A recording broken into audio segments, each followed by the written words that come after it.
네. 2021년 7월 10일 토요일 새벽 예배 주님 앞에 올려드리시겠습니다.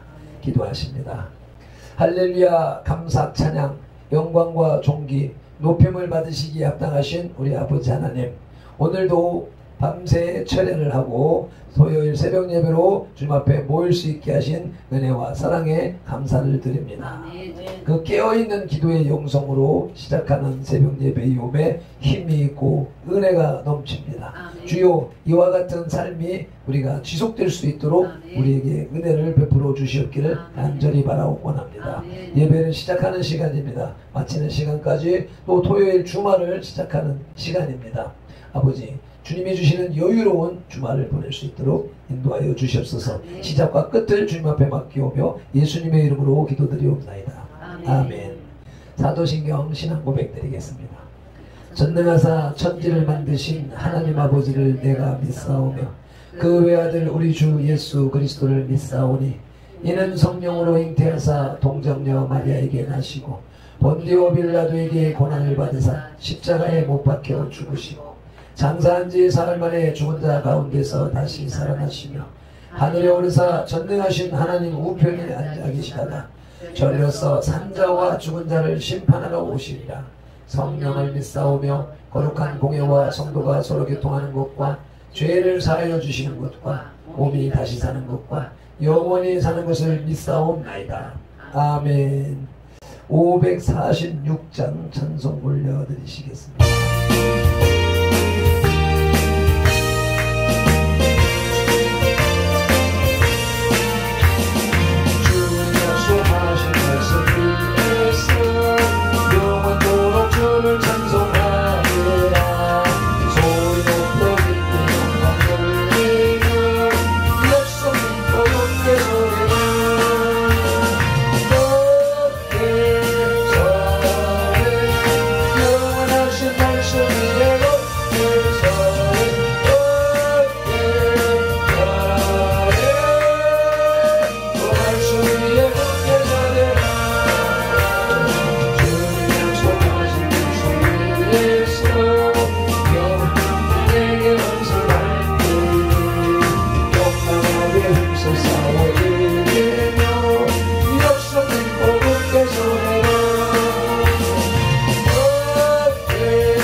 오늘 우리에게 주시는 하나님의 말씀은 로마서 2장 25절입니다.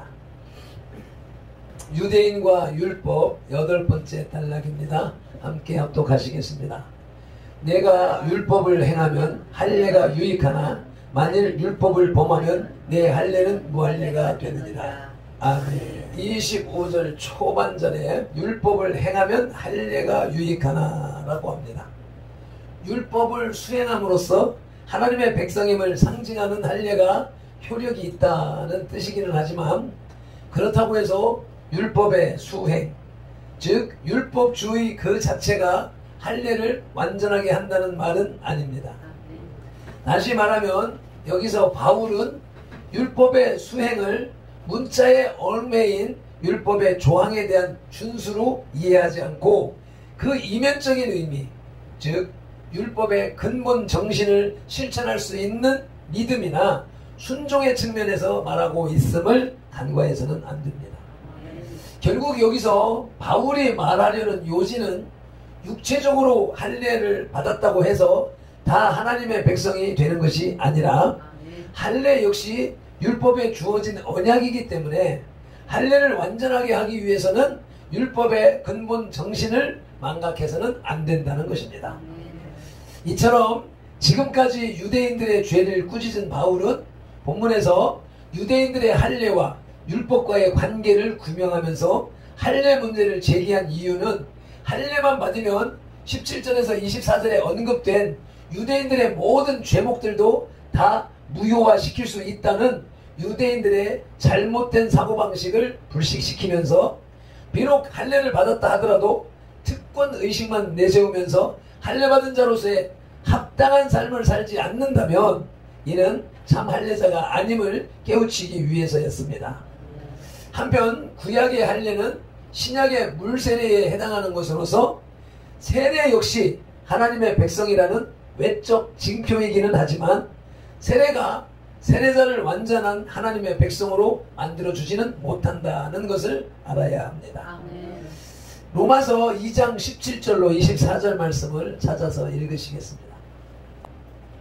초대교회의 예배는 하나님의 말씀을 사도들의 말로 듣고, 초대교회는 성경이 기록되기 전이니까 구약 성경은 읽으면 되고 예수님의 행적은 예수님과 함께 따라다녔던 제자들의 입을 통하여서 전달되어지는 것. 그래서 예수님의 행적과 예수님의 말씀을 사도들이 입으로 전달해주는 말씀을 듣는 것과 사도들이 편지를 받아서 대중 앞에 읽어주는 것, 이게 초대교회 예배의 형식이었지요. 그렇게 해서 이제 성경이 완성된 이 시대에는 우리에게 주시는 살아계신 말씀의 최고봉은 기록된 말씀, 문서화된 말씀, 성경입니다. 그래서 우리의 예배도 성경을 읽는 것에 중점을 두고 진행을 합니다. 왜 그러냐면 앞서서 말씀을 드릴 때 많은 설교자들이 성경에 있는 단어를 끄집어 와가지고 성경 어느 어디에 뭐라 말씀하시고 또 성경 어디에 뭐라 말씀하셨다 라고 설교를 할 때 저는 조 목사님이 말씀을 많이 하시네, 잘하시네, 그러면서 성경 어디를 하니까 그 말씀을 믿고 그 말씀에 따르는 뒤에 설명을 믿어버렸단 말이죠. 그렇게 믿었단 말이죠. 그런데 나중에 본문을 읽으면서 보면 그 본문의 뜻이 그게 아니었다는 거예요. 문맥이 다르고 의미가 다른데 그 성경에 그 단어만 일부 문맥만 따가지고 와서 자기 말을 하는 것을 깨닫게 된 겁니다. 그래서 나도 그 설교를 준비하다 보니까 그런 형식으로 하고 있더란 말입니다. 그래서 이건 잘못된 거네. 하나님의 말씀은 하나님의 말씀대로 전달해야 되는 것인데 내 생각에 맞추기 위한 말씀을 끄집어오는 그 행동을 끊으면서 요즘에 이 헤세드 레마 설교를 하면서 성경을 부분 인용할 것을 부분 인용하는 것도 전체 절을 읽도록 그렇게 진행을 지금 하고 있습니다. 그래서 그 부분은 설명을 드리면서 성경을 이제 길게 읽는 이유를 말씀드린 겁니다. 17절로 24절 말씀을 합독하시겠습니다. 유대인이라 불리는 내가 율법을 의지하며 하나님을 자랑하며 율법의 교훈을 받아 하나님의 뜻을 알고 지극히 선한 것을 분간하며 맹인의 길을 인도하는 자요 어둠에 있는 자의 빛이요 율법에 있는 지식과 진리의 모본을 가진 자로서 어리석은 자의 교사요 어린아이의 선생이라고 스스로 믿으니 그러면 다른 사람을 가르치는 내가 내 자신은 가르치지 아니하느냐? 도둑질하지 말라 선포하는 내가 도둑질하느냐? 간음하지 말라 말하는 내가 간음하느냐? 우상을 가증히 여기는 내가 신전 물건을 도둑질하느냐? 율법을 자랑하는 내가 율법을 범함으로 하나님을 욕되게 하느냐? 기록된 바와 같이 하나님의 이름이 너희 때문에 이방인 중에서 모독을 받는도다. 아멘. 방금 읽은 말씀이야 이번 주간에 계속해서 쭉 연이어서 묵상한 말씀이지요. 이러한 말씀을 바탕으로 오늘은 율법과 할례라는 제목으로 하나님의 말씀을 들으시겠습니다. 신앙인이란 절대자에 대한 믿음을 삶의 절대적인 가치로 고백하는 사람들을 가리키는 말입니다.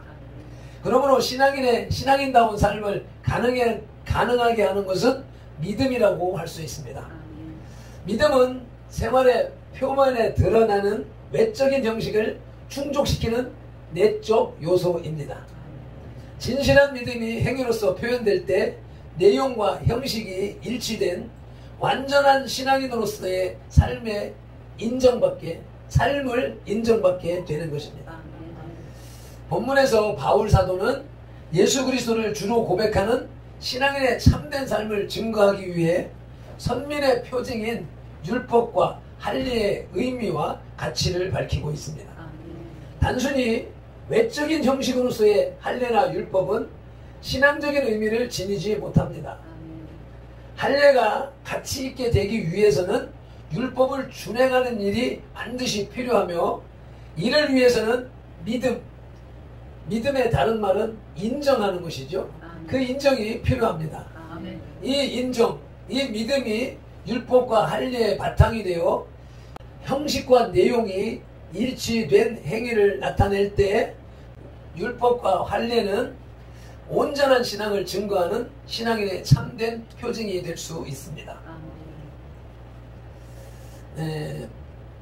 율법과 할례 중에 그 첫째로는 할례의 본질적인 의미를 살펴보시겠습니다. 할례는 하나님과 인간 사이에 맺은 언약의 표징입니다. 하나님께서는 당신의 백성으로 택정하여 세우신 아브라함의 후손들을 향하여서 할례를 명하셨습니다. 창세기 17장 19절로부터 24절입니다. 하나님께서 하나님 앞에서 처음 할례를 시작하게 된 근본을 먼저 성경에서 쭉 읽고 다음 말씀으로 이어지겠습니다. 함께 합독하십니다. 하나님이 이르시되 아니라 내 아내 사라가 내게 아들을 낳으리니 너는 그 이름을 이삭이라 하라. 내가 그와 내 언약을 세우리니 그의 후손에게 영원한 언약이 되리라. 이스마엘에게 대하여는 내가 내 말을 들었나니 내가 그에게 복을 주어 그를 매우 크게 생육하고 번성하게 할지라. 그가 12두령을 낳으리니 내가 그를 큰 나라가 되게 하려니와 내 언약은 내가 내년 이 시기에 사라가 내게 낳을 이삭과 세우리라. 하나님이 아브라함과 말씀을 마치시고 그를 떠나 올라가셨더라. 이에 아브라함이 하나님이 자기에게 말씀하신 대로 이날에 그 아들 이스마엘과 집에서 태어난 모든 자와 돈으로 산 모든 자 곧 아브라함의 집사람 중 모든 남자를 데려다가 그 포표를 베었으니 아브라함이 그의 포표를 벤 때는 99세였고 아멘. 어떻게 보면 이런 요 메시지 속에서 이스마엘의 후손과 이삭의 자손들이 대립하여 싸우는 수천 년에 걸친 그 대립이 시작되는 것 같습니다. 이삭은 태어나기도 전에 이스마엘에게 먼저 세례를 베풀었던, 또 그리고 그 이스마엘의 자손들에게 12두령 지파를 만들어가는 것들이 지금 이 시대에도 서로 두 형제 간에 내가 적자다 하면서 다투는 모습을 우리가 볼 수가 있죠. 어쨌든 이와 같이 하나님의 명령에 의하여서 아브라함 때부터 할례를 행하는 일이 시작됐습니다. 읽으신 말씀에 따라 이스라엘의 모든 남자는 생후 8일 만에 할례를 받았습니다. 할례는 참된 하나님의 백성으로 인정받았다는 의미입니다. 선민 공동체의 진정한 일원이 되었음을 공인받는 절차였습니다. 이스라엘 백성들은 할례로서 하나님과의 언약에 동참하였고 자신들을 이방 민족들과 구별하는 선민의 표로 삼았습니다. 그러나 할례의식 그 자체만으로는 이러한 모든 의미가 충족되는 것은 아닙니다. 할례는 부정을 제거하는 정화의 상징입니다. 거룩한 백성으로 자기를 구별하고 성별된 삶을 살아가기 위해 마음을 정하는 것, 곧 작정, 결단하는 것이 할례의 진정한 의미인 것입니다. 바울은 아브라함의 할례를 믿음으로 말미암아 인정받은 의로움의 징표라고 증언합니다. 이것은 할례를 행함으로 의롭게 되는 것이 아님을 명백히 밝혀주는 것입니다. 할례는 의로움을 인정하는 의식일 뿐입니다. 따라서 하나님께 대한 신앙의 결단 없이 행해지는 할례는 아무런 의미가 없습니다. 이것을 몰각하고 할례 자체로서 구원을 확증하고자 하는 것은 유대인들의 커다란 오류, 잘못입니다. 율법과 할례의 둘째는 율법과 할례의 실천입니다. 본문에서 사도 바울은 율법을 준행하지 않는 자의 할례는 무할례와 다름없음을 확증했습니다. 유대인들은 할례를 통해 구원에 이를 수 있다고 생각했습니다. 또한 언약의 또 다른 징표로 받은 율법을 소유함으로써 구속의 효력을 갖는다고 믿었습니다. 율법과 할례의 본질에 대한 정확한 규명과 이에 따르는 실천과는 무관하게 이것을 소유했다는 사실이 그 구원의 보증인 것처럼 믿었던 것입니다. 율법은 인간들의 죄를 깨우치고 하나님의 뜻 가운데 행하게 하기 위해 주어진 선민의 행동 규범입니다. 그러므로 율법은 죄에서 돌이켜 심판에서 벗어날 수 있는 길을 제시해 줄 뿐 소유 자체가 구속과 구원에 아무런 영향력을 끼치지 못합니다. 본문에 나타난 바울의 가르침은 이러한 이해에 근거를 두고 있습니다. 그는 율법이나 할례 자체는 아무런 의미를 갖지 못한다고 선언합니다. 오직 율법을 지켜 행하는 사람만이 율법과 더불어 약속된 은혜에 참여할 수 있다는 것입니다. 할례를 받은 유대인이라 할지라도 오직 율법을 준수하지 않는 사람은 무할례자와 다름이 없습니다. 오히려 할례를 받지 않은 이방인이라 할지라도 율법을 받아들여 준행한다면 그는 하나님의 백성으로 인정받을 수 있습니다. 하나님은 율법이나 할례의식을 보시지 않습니다. 오직 마음, 중심을 보시며 믿음으로 율법을 받아들여 실제로 행하는가의 여부를 감찰하십니다. 따라서 믿음을 통한 실천이야말로 율법과 할례를 완전케 하여 인간에게 유익한 것으로 만들 수 있음을 확정하게 됩니다. 아멘. 율법과 할례의 셋째는 믿음을 통한 완성입니다. 율법과 할례를 완전케 하는 믿음은 추상적인 정서를 말하는 것이 아닙니다. 믿음은 하나님의 살아계심을 확신하며 하나님의 뜻을 비추어 부단히 자기를 혁신시켜 나아가는 신념을 말합니다. 이러한 믿음이 전제되지 않고서는 하나님의 지상명령인 율법은 그대로 지켜 행할 수가 없습니다. 오직 믿음만이 하나님의 명령을 준행함으로 그 본래의 뜻을 구현하려는 노력을 가능하게 하기 때문입니다. 따라서 율법을 저버리는 행위는 하나님에 대한 불신앙에서 나온 것이라고 간주할 수 있습니다. 하나님 앞에 의로움을 인정받을 수 있는 조건은 진실한 믿음입니다. 예수님께서는 그리스도를 통한 구속의 은혜를 믿지 못한 유대인들의 율법적 행위를 의로운 것으로 여기지 않으셨습니다. 주께서 의롭게 여기신 사람들은 오히려 율법으로부터 소외된 사람들이었습니다. 그들은 예수 그리스도를 향한 믿음으로 비율법적 행위를 죄로 고백하며 주님 앞에 나왔기 때문에 구속의 은혜에 참여할 수 있었습니다. 믿음을 통해 율법과 할례의 본질을 이해하고 행위로 체험해 나갈 때 의인으로 인침받습니다. 도장 찍힘을 받습니다. 의인으로 인침, 인정, 확정, 계약받는 그런 계약을 하는 계약을 하는, 계약을 받는 그런 은혜를 체험하게 되는 것입니다. 말씀을 맺겠습니다. 17절로 24절에서 유대인의 죄를 꾸짖은 바울은 이제 본문 25절에서 참 할례와 표면적 할례를 구분지어 말합니다. 즉 할례는 율법을 행할 때 효력이 있으며 율법을 범하면 그 할례는 무할례나 마찬가지라는 것입니다. 하나님의 명령과 법을 아는 사람은 그 책임이 더욱 무겁습니다. 알면서도 그 법을 외면하는 것은 그 심판이 더욱 중합니다.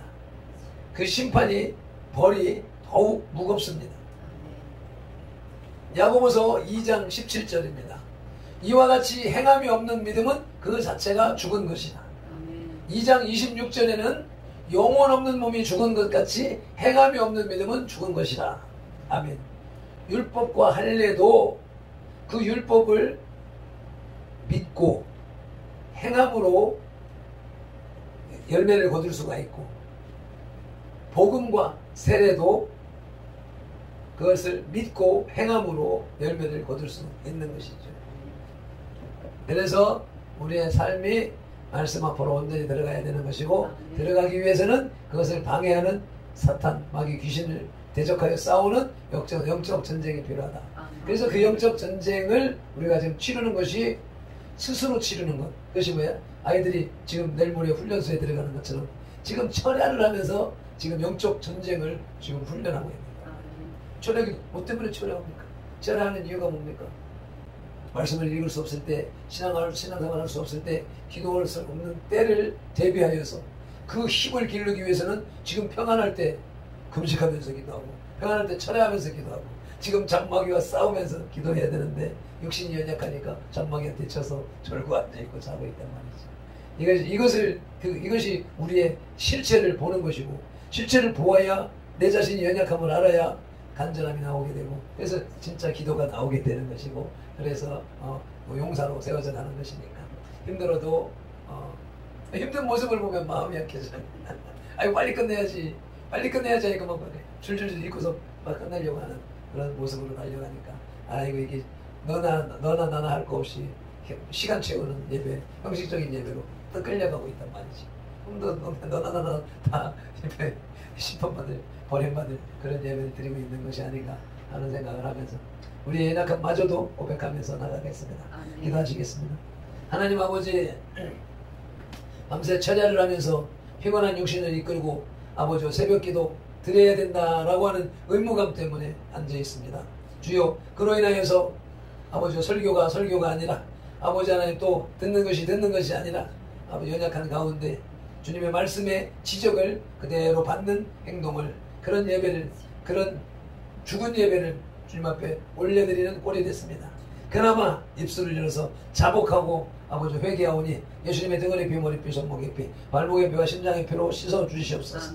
우리의 육신이 연약함입니다. 우리의 믿음이 연약함입니다. 우리의 성령의 우리 또 도우심 속에 깊이 들어가지 못함이 원인입니다. 주여, 간절히 원하옵나니 성령의 인도함을 받는 삶으로 나갈 수 있도록 우리를 이끌어 주시옵소서. 오늘도 주일을 준비하는 주말입니다. 주여, 이 피곤한 육신을 이끌고 교회를 청소하고 또 주일을 준비할 때, 장을 보고 할 때에 주님 천군천사로 지켜 보호하여 주시옵소서. 까딱하면은 넘어질 수 있고 자빠질 수 있고 상할 수가 있사오니 주님의 보호하심을 간절히 간구합니다. 돌아가는 발걸음도 평안으로 인도하여 주시옵소서. 예수님의 이름으로 기도드리옵나이다. 아멘. 찬송 한번 하고 잠깐 동안 기도를 하시면서 마무리하시겠습니다.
주여 삼창하며 기도를 나가시겠습니다. 주여